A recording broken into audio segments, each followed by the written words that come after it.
We've got upsets, we've got injuries, and we've got about 1,000 block kicks. The Sunday that was Week 3 NFL on today's Peacock and Williamson.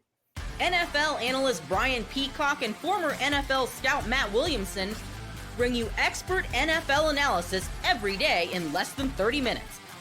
Get an inside look at the NFL on the field and in the front office with elite breakdowns to next-level analysis and in-depth information only for the real NFL fans. This is Peacock and Williamson, and it starts now.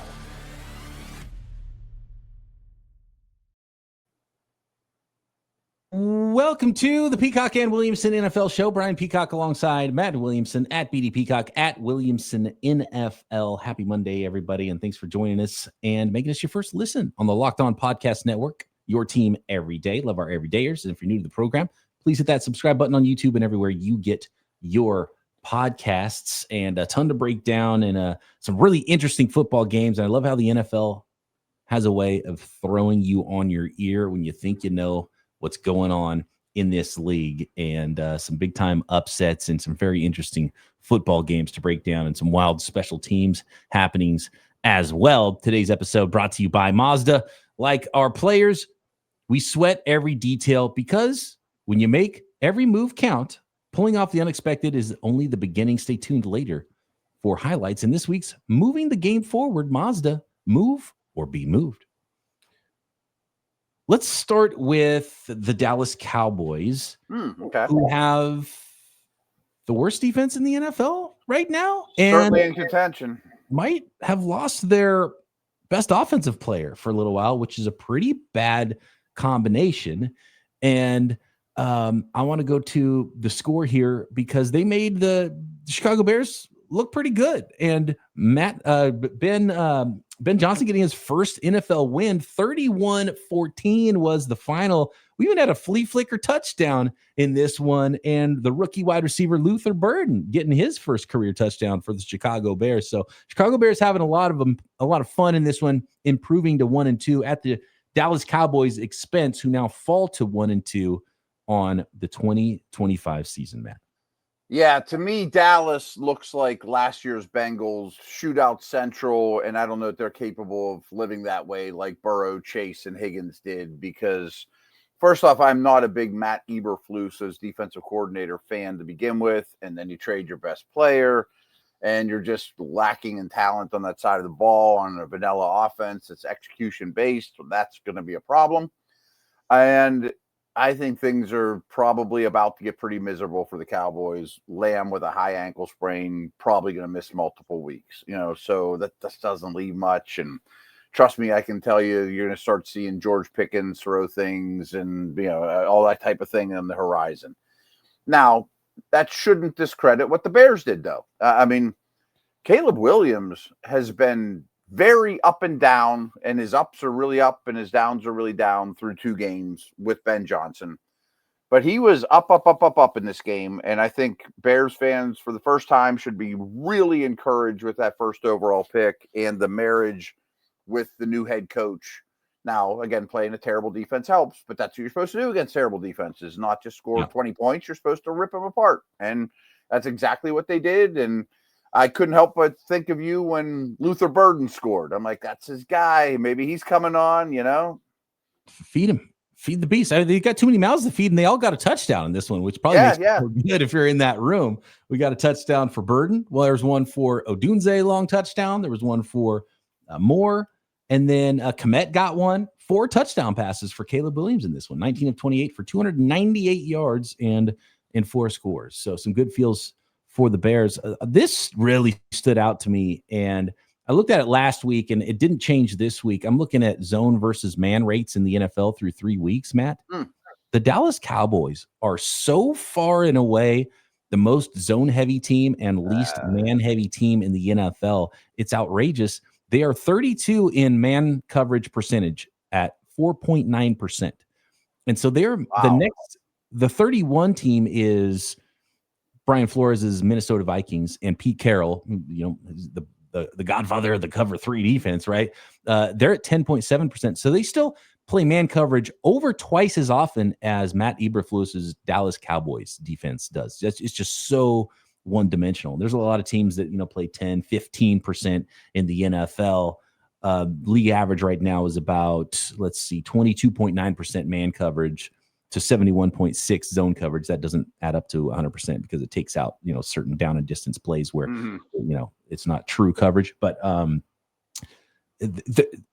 it's so one-dimensional and so far in that direction. Just by being that much of an outlier, it can't be a good thing. I couldn't agree more, and I'm glad you had the numbers to back it up. And very unlike the Flores defense, they all drop to the same spots. Like you could play zone. Zone's a pretty wide definition, where Flores, the safety's down in the slot. I mean, like you don't know where anyone's going to end up. It might be a zone, but it doesn't make it predictable. You know who plays the most man coverage in the NFL through 3 weeks by a decent amount? I think it was the Lions last year. Is it the Lions or Jets? No, it is the upset special of the week, Cleveland Browns. Oh, that adds up too. Nearly 50%. In fact, they're the only team in the NFL that has played more man coverage than zone coverage. 49.1% man coverage right now through 3 games for the Cleveland Browns. And it worked against the Green Bay Packers in week 2. This was a shocker. This is one that I did not see coming. Browns 13-10 winners over the now 2-1 Green Bay Packers. And you want to talk about defense as well. How can you play so much man coverage? Is because you have such a good pass rush in front of you, and the pass rush win rate, and I don't have the exact number in front of me, from Myles Garrett was like something like 50%, just something ridiculous in this football game. He is so good, and it is so important to have that type of player. We saw how impactful it was to have Micah Parsons on the other side the first 2 weeks. Score 1 for Myles Garrett because his defense was better than Micah Parsons' defense in this game. 100%. But I really think still these are 2 of the absolute best defenses in the league. And that was 1,000% on display. You knew the Browns offense wasn't going to do a lot. You expected the Packers offense to do more. But they had 3 O-line injuries through the course of the game, too, and had some injuries coming in. Jaden Reed, Kraft wasn't himself. And Love, as good as he is, I mean, he's a drive the ball down the field type of dude. And that takes a little bit of time, and he just didn't have it. So with that script in mind, I bet they play, if it goes that way and they play 10 times, it's 5-5. Like, I don't think this is fluky. I just think it was a bad matchup on the road against a really good defense where you couldn't do what you did well. And if it's going to be a 10-9 type of game, they'll probably go 50% to one team, 50% to the other, Yeah, huge interception from Love to Grant Delpit in that game as well, which is a Tide Turner. And welcome to the NFL. Quinshon Judkins has arrived. 18 carries for 94 yards. He's the dude now all of a sudden in Cleveland. He signed like 4 days ago, it seems like. He's the only rookie running back that's like hit the ground running.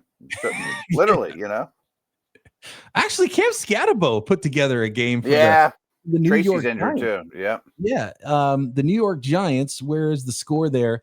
Look, Brian Daboll, I think, might have vaulted to number 1 in the first coach to get fired list, even over what's going on in Miami and some other places this year. Giants fall to 0-3. The Chiefs get their first win now at 1-2, a 22-9 win. Cam Scatterbo, though, getting in the end zone and showing off his athleticism, a little backflip after.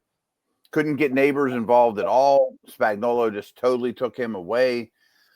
That's another defense that I'm not saying they're nearly as bad as Dallas because they got a lot of players, but they're not getting enough out of them. And I don't think it's a particularly well-coached team from a head coach or defensive coordinator perspective.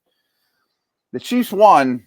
I don't know that I feel much better about them, though, to be honest. I mean, a lot of field goals and a couple missed field goals and still really short on weaponry. I mean, you're throwing to Juju and washed up Kelsey, and at least you got the win. And BP, maybe this is a conversation for later in the week, but the more I view the NFL, this first month is such a crapshoot, and all these teams are just trying to figure stuff out because they haven't done anything to this point. I almost don't care how you win as long as you win. Like, that's what I've been telling Steeler fans. Like, you might not have been a better team, but you won just sleep well. Figure things out later. That explains the Steelers very well. And you know who else that explains we're now 3-0 by themselves and have lost a ton of players and now have lost another star? Nick Bosa and the 49ers confirmed Nick Bosa torn ACL. We'll get into that next and a whole lot more from week 3 of the NFL season. This episode is brought to you by Prize Picks. And Prize Picks is daily fantasy football, and it is making the right call. And when you make the right call, as Matt and I do, not very often on the show this season, but we make a lot of calls, right? And this is where making the right call can actually pay off with daily fantasy and Prize Picks. And being right means cashing in. With football back, Prize Picks is the simplest and fastest way to get in on all the action. Just pick more or less on 2 to 6 player projections, and you can turn your takes into real prizes all in less than 60 seconds. And it's quick, easy, and really my favorite way to follow along with the football season when you talk about making a little bit of money while you're playing along in a daily fantasy format. And there was a freebie, really. They call it a max discount, but when it's 0.5 passing yards, it's real easy to get one of those only 2 that you have to get right with the player projections. Remember, it's 2 to 6 player projections. And this week, Patrick Mahomes, all you needed was more than 0.5 passing yards. Find out who next week's max discount is going to be.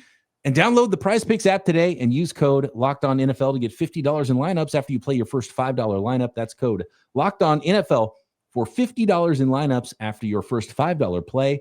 Prize Picks, it's good to be right.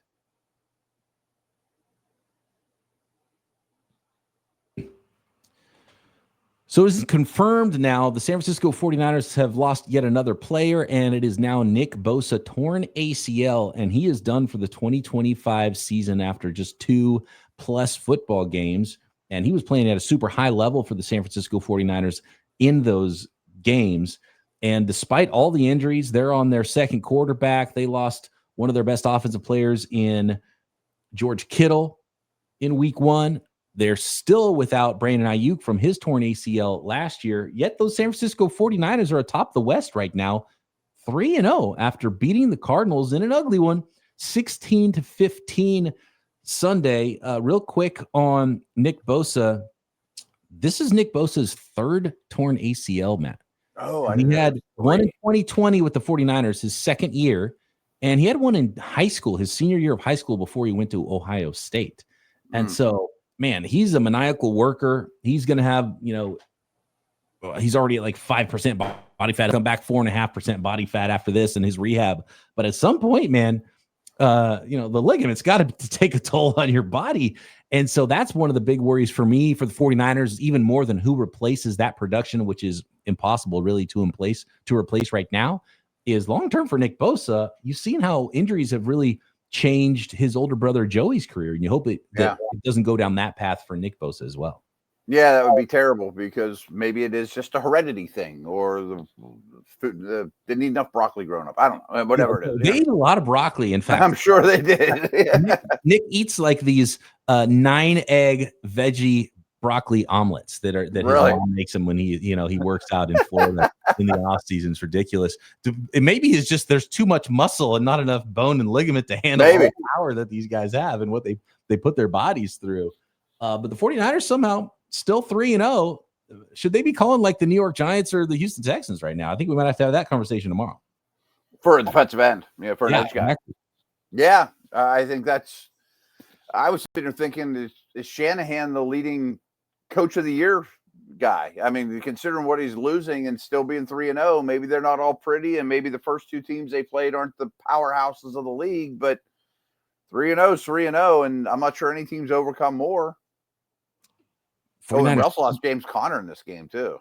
Conner, now I think about it too. Carted off the football field. That's a brutal one. I don't know what the MRI results are there. I think he's out for the year. Yeah, I mean, he's another guy, speaking of, that's been through a lot in his career and injuries and more. That's a tough one. And when you see a guy carted off, it's going to be the Trey Benson show, I think, for the Arizona Cardinals. But I just don't think they're getting good enough quarterback play right now. And for the 49ers to be able to hang on and win this game is obviously massive in the West. They're 3-0 now despite all these injuries. And Ricky Pearsall is kind of carrying the load. Ricky Pearsall and Christian McCaffrey on the offensive side of the ball. McCaffrey leads the NFL in touches right now. And Ricky Pearsall is on a 1,600 yard receiving pace. He had 8 for 117 in this one for the 49ers. And Mac Jones. Part's encouraging, yeah. Mac Jones throws a pick, but they come out on top. And in the end, a nice little drive at the end of the game to win it and set up for Eddie Pinheiro field goal. You know what's funny is Eddie Pinheiro chose the 49ers over the Falcons. And the Falcons kicker that they ended up signing some Romo guy, They call the kicks. Yeah. And the Falcons got blanked by the worst team. I mean, I didn't see that coming at all. I think you could probably have seen, even though, unfortunately, I think our week 3 picks episode, it got lost. I'm pretty sure we both picked the Browns and the Panthers to win, Matt. 30 to nothing. The Panthers blanking the Falcons. Unreal. They probably would have been my vote for Team 32 if I were to do a power ranking on Friday. I mean, I just thought, man, this is not going well. And this is what you get for backing Atlanta. I'm usually an Atlanta skeptic, and I'm usually right if you're going to doubt that team. And just when I actually put a couple bucks on them, it was my favorite bet of the week, along with the Rams, by the way. That blocked field goal did not. Oh, that's a tough way to lose a bet. But Penix couldn't hit openers, couldn't complete passes. It's not all him, but I think it's just a blip on the radar, I would think, for some of these young guys. Maybe Caleb Williams, positive is a blip on the radar. Or maybe these second-year quarterbacks are going to be all over the place. Who knows? But Nick struggled. Penix was really bad in this game. Probably the biggest game of week 3 from a playoff impact perspective was and a betting perspective, just really screwing up the line with that late touchdown for the Philadelphia Eagles. Yeah, they were already up 1. Philadelphia Eagles. I'm like, they might not win, but I'm safe. I got 3.5 here. I'm in good shape. That's the first thing I saw I saw big old Jordan Davis running down the field. I was like, oh no, that's gonna make it go over the line. Right. 33-26, the final for the Philadelphia Eagles who improved to 3-0, defeating the 2-1 Rams. And hey, guess what? We got to see the Eagles throw the football even a little bit. To me, that's actually the real story. I mean, the highlight is a 350-pound guy running 18 miles an hour, which I heard today is the fastest recorded time of anyone over 300 pounds, which it adds up. You watch his 40 and 2 block kicks today by the Eagles, which was huge. But the underlying story to me is when they actually had to play from behind, which the Eagles have never done over the last 3 years. They just threw the ball to A.J. Brown and to a lesser degree, Smith and Goddard. And, these guys are awesome too. Yep. So turns out they still can't throw the ball if they need to, but nobody had forced them to until the Rams in the second half of this game. They come out throwing. All of a sudden, hey, if you drafted A.J. Brown in your fantasy league, hope you didn't bench him for week 3 because you finally got you have to see just how powerful, how good of a player he is. Awesome. Maybe you don't have to throw the ball that much if you're the Eagles, but I think you got to work him in a little bit early on in some of these games. He's might be the 3rd best receiver on the planet right now. He should be a focal point every week. But I guess if you're winning by a bunch, why mess with it? They also lost Lane Johnson for a bit here too. That's a rough one. A lot of injuries, man. Yeah, a lot of injuries in week 3 in the NFL, and some teams coming up with some big wins, some blowout wins, including a couple more victorious backup quarterbacks in week 3 next. This episode of Peacock and Williamson brought to you by Mazda's Moving the Game Forward. And for those who believe it's not just about playing the game, it's about redefining it. There are moments that do more than put points on the board. They move crowds, move culture, and keep moving the game forward. So this week's moment that moved the game forward it's got to be Jordan Davis, right? 350-pounder, the block kicks. I have no idea what to say about all the blocked field goals in the NFL this week. Just a goofy anomaly, or teams just figuring out a better way to block things. I am not a I don't watch any special teams, Dave. I'm not a special teams film nerd, so you let us know. But when you follow what moves you, the unexpected is only the beginning. And just like there's more to every highlight, there's more to every Mazda vehicle. Mazda, move and be moved. This episode is also brought to you by FanDuel, America's #1 sports book. And now that the NFL is here, FanDuel is making sure you're ready for kickoff for Monday Night Football or for Week 4 with a can't-miss offer. Right now, new customers can bet just $5, and if your bet wins, you'll get $300 in bonus bets to use across the app. You're talking about player props, weekly lines, building a same-game parlay, or even jumping in live as the action unfolds if you feel the momentum going one way or the other. It's quick and it's easy, and it's the best way to add a little energy to your Sundays. So are you ready to play? Download the FanDuel app now and get the biggest bonus bet giveaway, $300 that I've ever seen in bonus bets to use across the app by visiting FanDuel.com to get started. That's FanDuel.com to place your first $5 bet.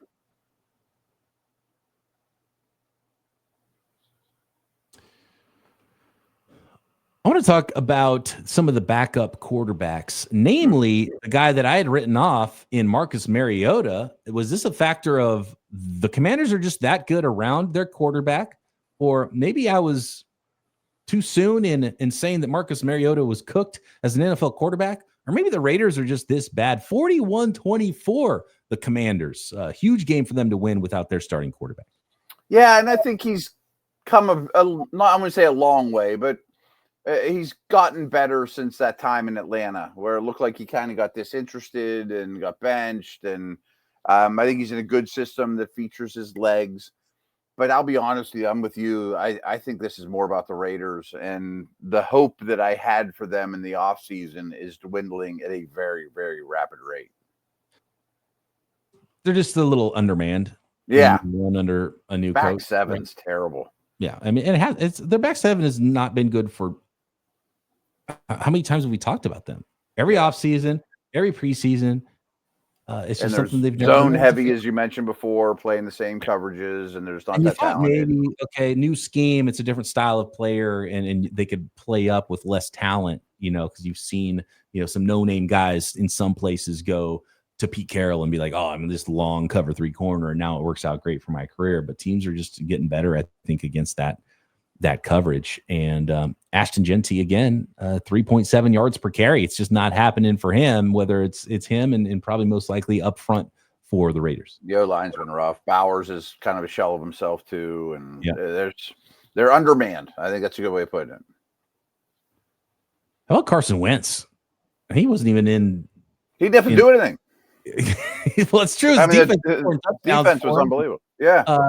But, a couple touchdown passes for Carson Wentz. Speaking of guys that weren't playing well for fantasy owners to start the year, Justin Jefferson getting a little bit more involved in this game. And the Vikings win big over the Cincinnati Bengals, 48-10. And if you start thinking about teams that maybe you could call, maybe the Bengals are one of those teams. They might rethink the Trey Hendrickson thing, because he's on a 1-year deal that they could probably get out from under if they wanted to eventually trade him now, because Burrow's out for 3 months and you can't expect that you're going to go anywhere, especially when you look like that against another team that's playing a backup quarterback. Yeah, we mentioned how Dallas is probably in bad shape, and just mentioned the Raiders. Giants. I mean, I think we got to throw the Bengals in that group of it's going to be a long year. Yeah. I mean, because even when Browning was winning with them last time he got a shot, their defense wasn't terrible then. It was a decent defense.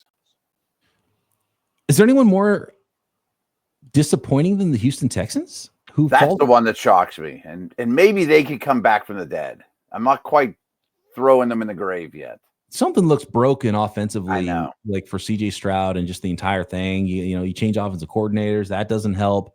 They fall to the Jaguars. 0-3 Texans now, 17-10. The 2-1 Jags are victorious here. And to be honest with you, the Jaguars didn't look great either. I mean, the Texans still have a little defense. No, I wasn't super impressed with either team. I think they both have a lot of work to do. Both these quarterbacks are leaving a lot to be desired at the moment, too. Though the offenses that we thought would be better with coaching, not where it need to be at the moment. And you're Houston. not only 0-3, but you're 3 games back of the Colts.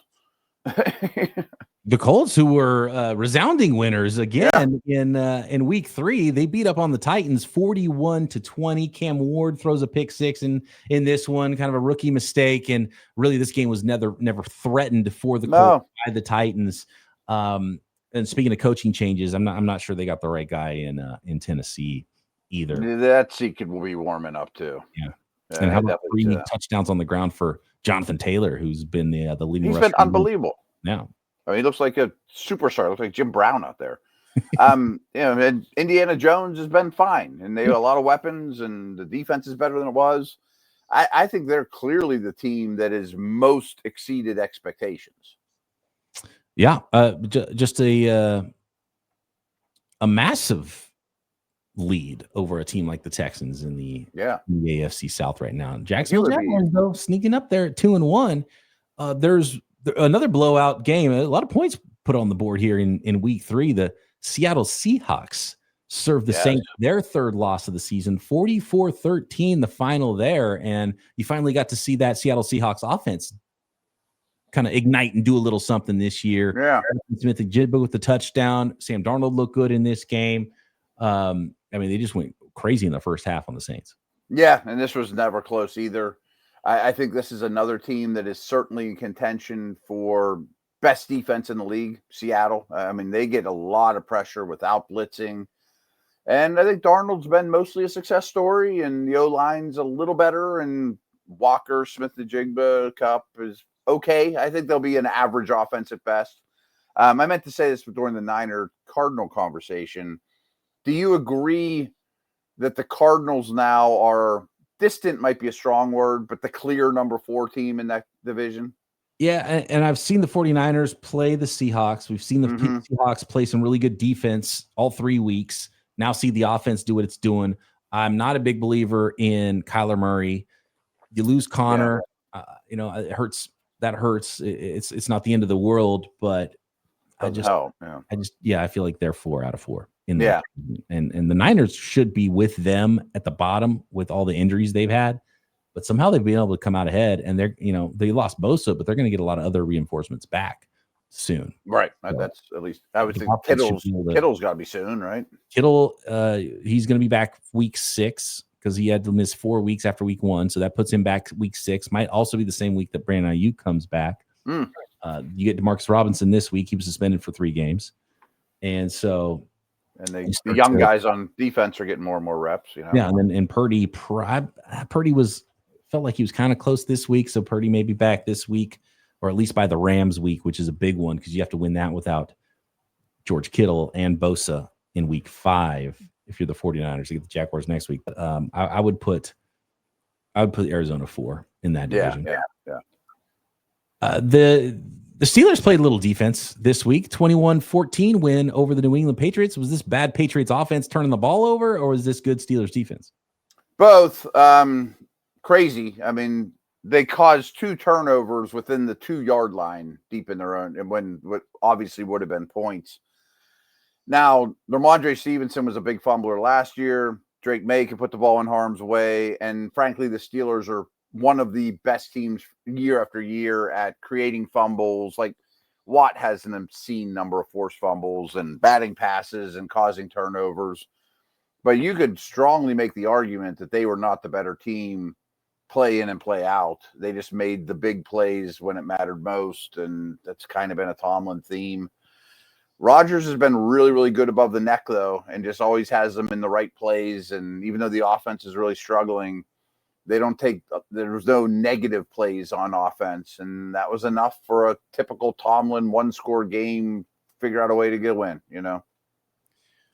I don't have a lot of takes with the Buccaneers-Jets game. The Jets tried to make a comeback there, 29-27 win for the Bucs. The big takeaway for me when this game was just the comments post-game from Baker Mayfield, still playing with the chip on his shoulder because one of the coaches on that team was someone who cut him prior in his career. And it's what you love about Baker Mayfield. But to be honest with you, the Buccaneers allowed that one to get probably a little too close, even though it wasn't really that close.